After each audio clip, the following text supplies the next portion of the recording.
Si notas que tu perro empieza a comportarse como una persona, detente de inmediato y sigue estas instrucciones sin desviarte ni un segundo.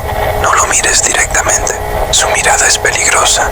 Puede alterar lo que vendrá después. Mantén la calma. Finge que no has visto nada. Actúa como si todo estuviera bien, sin mostrar miedo ni sorpresa. Refúgiate en tu habitación. Asegúrate de cerrar bien con llave, que no pueda alcanzarte ni entrar. Escóndete debajo de la cama. No hagas ruido. Controla tu respiración. Si escuchas que golpean la puerta, no respondas, no hables. No importa quién parezca estar ahí, no abras bajo ninguna circunstancia. Ese comportamiento no es una simple imitación. No es algo que puedas entender. Aún, si vuelves a verlo, prepárate, porque lo que viene podría cambiar todo lo que creías saber sobre tu perro y sobre ti mismo.